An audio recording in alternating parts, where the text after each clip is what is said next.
ഇലക്ഷന്റെ ഷൂട്ടെന്നും പറഞ്ഞ് പിള്ളേരെ ഇട്ട് നീ ഇങ്ങനെ നടക്കുവാണോ? പിന്നെ എന്റെ മണ്ഡലത്തെ കുറിച്ച് ഞാൻ പറയണ്ടേ? ഈ അമ്മയോട് ഇനി ഒന്നും പറഞ്ഞിട്ട് കാര്യമില്ല. ഞാൻ എന്റെ അപ്പനോട് ഇച്ചിരി രാഷ്ട്രീയം പറയും.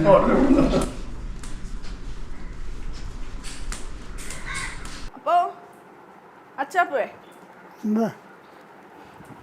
അതെ, ഞാനാണെങ്കിലേ ഇന്ന് ഇലക്ഷന്റെ ഷൂട്ടിന് പോവാം.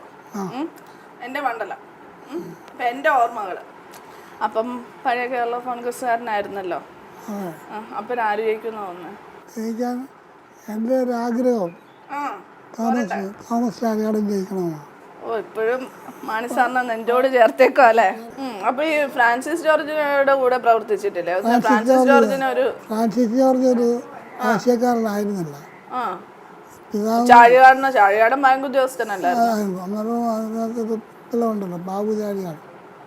അപ്പൊ ഫ്രാൻസിസ് ജോർജിന്റെ അച്ഛനാരാ? അപ്പോഴോ? ചെക്ക്. ഇതാണ് എൻ്റെ വീട്ടിലെ കേരള കോൺഗ്രസിൻ്റെ ബാക്ക്ഗ്രൗണ്ടും ഇതുമൊക്കെ. ആര് ജയിക്കുമെന്നൊന്നുമില്ല, ഇതൊക്കെ ആഗ്രഹങ്ങൾ മാത്രമാണ്. രാഷ്ട്രീയം പറഞ്ഞാൽ അപ്പൻ ഉഷാറാണ്. അപ്പം ഇതൊക്കെയാണ് എൻ്റെ വീട്ടിലെ കാര്യങ്ങൾ. പക്ഷെ വീട്ടിലെ കാര്യങ്ങളല്ലല്ലോ, എൻ്റെ നാട്ടിലെ കാര്യങ്ങൾ അറിയാനുണ്ട്, എൻ്റെ മണ്ഡലത്തിലെ കാര്യങ്ങൾ അറിയാനുണ്ട്. അപ്പോൾ ഇനി നമുക്ക് കുറേ സ്ഥലങ്ങളിൽ പോകാനുണ്ട്. അപ്പം നമുക്കിനി അങ്ങോട്ടൊക്കെ പോയാലോ?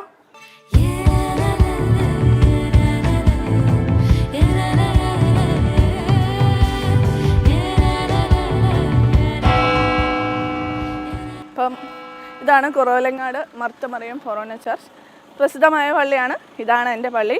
നമുക്കറിയാം കേരള കോൺഗ്രസിൻ്റെ അല്ല, കോട്ടയത്ത് ഏത് രാഷ്ട്രീയ ഇതെടുത്താലും പള്ളികൾക്ക് അതിൻ്റേതായ സാധനമുണ്ട്.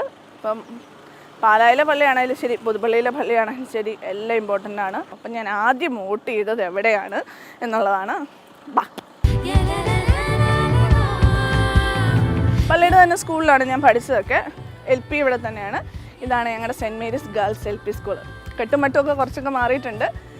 അപ്പോൾ ഇവിടെയായിരുന്നു ഞാൻ പഠിച്ചത്. ഇവിടെ തന്നെയാണ് ഞാൻ ആദ്യമായിട്ട് വോട്ട് ചെയ്തത്. കാരണം ഇവിടെ അതിൻ്റെ താഴെ ഹൈസ്കൂളുണ്ട്. നല്ല ചൂടാണ്, കത്തുന്ന ചൂടാണ്. തിരഞ്ഞെടുപ്പ് ചൂടും അതുപോലെ തന്നെയാണ്. ഇതാണ് എൻ്റെ പുറകിൽ കാണുന്നതാണ് പ്രസിദ്ധമായ ദേവമാതാ കോളേജ്. ദേവമാതയിലെ മിടുക്കരായ കുറച്ച് കൂട്ടുകാർ എൻ്റെ ഒപ്പം ഉണ്ട്. ഇവർക്ക് ആരാണ് ജയിക്കുന്നത് എന്നൊന്ന് പറയണ്ടേ? അപ്പം നമുക്ക് ഇവരോട് തന്നെ ചോദിക്കാം, ആര് ജയിക്കുന്നു ഒന്ന്? ഫ്രാൻസിസ് ജോർജ് ജയിക്കുന്നു. ഇവിടെ ഫ്രാൻസിസ് ജോർജ് ചാഴികാടനായിട്ടും ഉറപ്പായിട്ടും ജയിക്കാൻ സാധ്യതയുള്ളത്. ഫ്രാൻസിസ് ജോർജ് ജയിക്കുള്ളൂ. ഒന്ന് മുന്നോട്ട് വരാമോ? ചാഴികാടൻ. അപ്പം ഇലക്ഷൻ ആയതൊക്കെ നമ്മളൊക്കെ അറിഞ്ഞു കാണുമല്ലോ അല്ലേ? ഒന്നും ഉഷാറായിട്ട് നിൽക്കും മക്കളെ, പേടിക്കൊന്നും വേണ്ട. അപ്പം ആരാ ആദ്യം പറയാ? തോമസ് ചാഴികാടൻ. തോമസ് ചാഴികാടനെതിരായിട്ട് ആരാ മത്സരിക്കുന്നത്?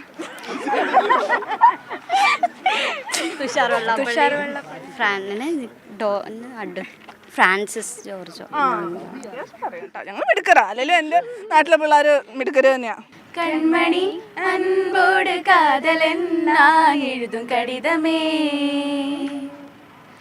പൊന്മണി ഉൻ വീട്ടിൽ സൗഖ്യമാണ്.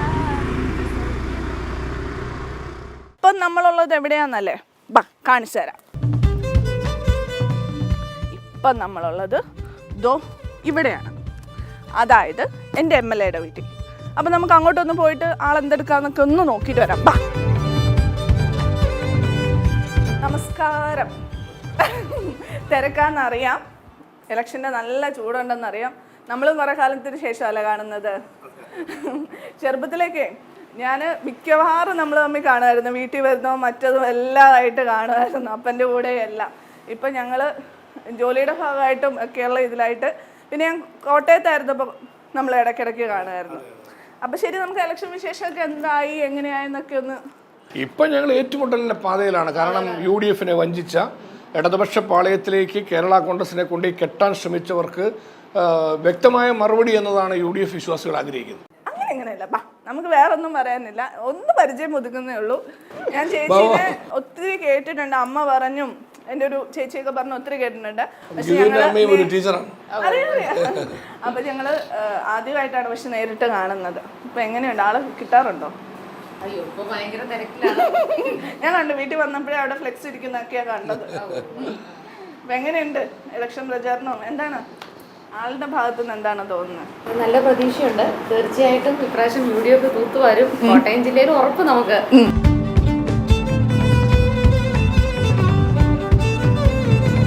നമ്മളിപ്പോൾ പാലായിലാണ് എത്തിച്ചേർന്നിരിക്കുന്നത്. പാലായിൽ ഞാൻ എവിടെയാണെന്ന് വെച്ചാൽ നമ്മുടെ സ്വന്തം മാണി സാറിൻ്റെ വീട്ടിലാണ്.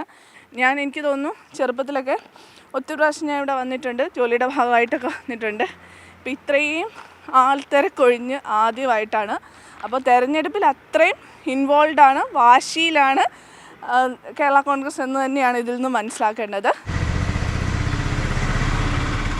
പാലാ കത്തീഡ്രൽ പോലെ, ഈ പാലാ പള്ളി പോലെ എന്താണേലും പാലയുടെ രാഷ്ട്രീയം അതാർക്കും പ്രവചിക്കാൻ പറ്റില്ല.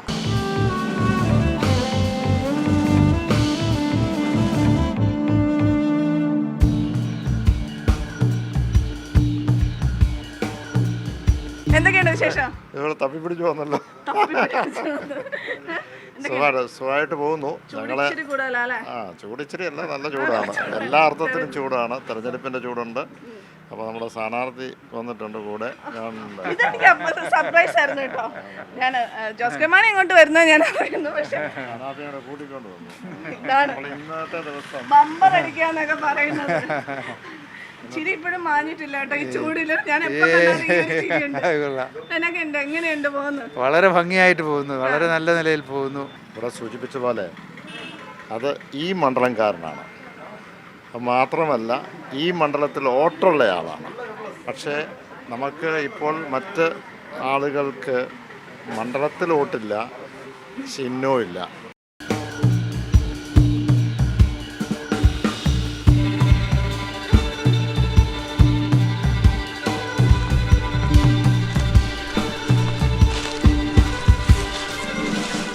എൻ്റെയൊക്കെ ചെറുപ്പത്തിൽ കോട്ടയത്ത് നിറയെ റബ്ബർ തോട്ടമായിരുന്നു. അതായത് രാവിലെ ഇവരിങ്ങനെ ഒരു തരം പ്രത്യേക രീതിയിലുള്ള ടോർച്ചൊക്കെ വെച്ച് റബ്ബർ വെട്ടാൻ പോകുമായിരുന്നു. പക്ഷെ ഇപ്പോൾ റബ്ബർ തോട്ടമൊക്കെ ഒത്തിരി കുറഞ്ഞു. ഇവിടെ ഒരാൾ റബ്ബറൊക്കെ വെട്ടിക്കൊണ്ടിരിക്കുകയാണ്. തങ്കപ്പൻ ചേട്ടാ, രാവിലെ തുടങ്ങുമല്ലേ വെട്ട്? ഈ തങ്കപ്പൻ ചേട്ടനെ 8 വയസ്സ് മുതൽ ഈ ചടം വെട്ടുന്നതാണ്. എങ്ങനെയാണ് ഇപ്പോൾ ഈ ഇലക്ഷനൊക്കെ വന്ന് ഈ റബ്ബറിൻ്റെ വിലയൊക്കെ വല്ല ആശ്വാസമുണ്ടോ? ഒരാശ്വാസവും ഇല്ല. കാരണം ഈ റബ്ബർ നമുക്ക് ഈ വെട്ടി പാലെടുത്ത് ഉറയൊഴിച്ച് പിന്നെ അത് ഷീറ്റാക്കി ഇതിനൊക്കെ നമ്മൾ ആ എടുക്കുന്ന പണിയുടെ കിട്ടാറുണ്ടോ? കിട്ടാറില്ല. ഒരു ടാപ്പിംഗ് തൊഴിലാളിക്ക് മതിയായ കൂലി കിട്ടുന്നില്ല ഇവിടെ. ഒരുപാട് റബ്ബർ തോട്ടം ഇവിടെ ചുമ്മാ കിടക്കുക, ടാപ്പിംഗ് ചെയ്യാതെ. കാരണം അവർ പറയുന്നത് അവർക്ക് ലാഭമില്ലെന്നാണ് പറയുന്നത്. ആര് ജയിക്കണമെന്നാ ചേട്ടൻ്റെ ആഗ്രഹം? പോരട്ടെ, ആരാണെങ്കിലും പോരട്ടെ. ആര് ജയിക്കണമെന്ന് ചോദിച്ചാൽ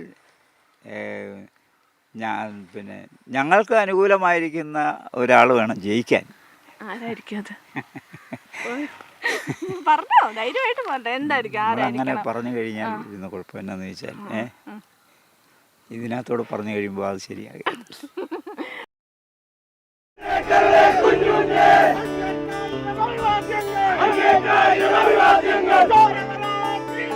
ഉദയ സംക്രമ സൂര്യനുയരാൻ സമയമായി സമയമായി ജനമനസ്സിൻ പടനിലത്തിൽ പടഹമുയരാൻ സമയമായി. ഇനി വികസനോന്മുഖവീതിയിൽ ഒരു പട നയിക്കൂ നായക. ഇതിലേ ഇതു ധീര വിജയരഥം. എന്താ ഇപ്പോൾ ഈ ഫോട്ടോയിൽ നോക്കുമ്പോൾ എനിക്ക് ആ മായാതെ നിൽക്കുന്ന ഉമ്മൻചാണ്ടിയുടെ ചിരി തന്നെയാണ്. അതായത് ജോലി സംബന്ധമായ ഏതൊരു കാര്യത്തിന് ചെന്നാലും എത്ര തിരക്കാണേലും അതിനൊരു മറുപടി അദ്ദേഹം തന്നിട്ടുണ്ട്. അപ്പോൾ ഇപ്പോൾ ഈ ഫോട്ടോ കാണുമ്പോൾ ഇവിടെ നിൽക്കുമ്പോൾ ഈ ഒരു സമയത്ത്, അതായത് ഒരു ഇലക്ഷനും കൂടെ വന്നെത്തിക്കാണ്, എനിക്ക് ഈ ചിരി തന്നെയാണ് എന്നെ ഇവിടെ എത്താൻ എന്നെ പ്രേരിപ്പിച്ച ഘടകം. ഹലോ, മടുത്ത് ഈ നേതാക്കളൊക്കെ സംഭവം പറ്റില്ലല്ലേ? എനർജി തീർന്നു, എൻ്റെ തീർന്നു. അപ്പം എൻ്റെ മണ്ഡലത്തെക്കുറിച്ച് എനിക്ക് പറയാനുള്ളതൊക്കെ ഇതാണ്. എൻ്റെ അനുഭവങ്ങളാണ്, ഞാൻ കണ്ട കാര്യങ്ങളാണ്, ഞങ്ങൾ കണ്ട കാര്യങ്ങളും കൂടെയാണ്. അപ്പോൾ എൻ്റെ മണ്ഡലം കോട്ടയത്തിൽ ആരാന്നറിയാം. ഞാൻ എന്താണേലും ജൂൺ 4 വരെ കാത്തിരുന്നല്ലേ പറ്റൂ. അപ്പോൾ കാണാം.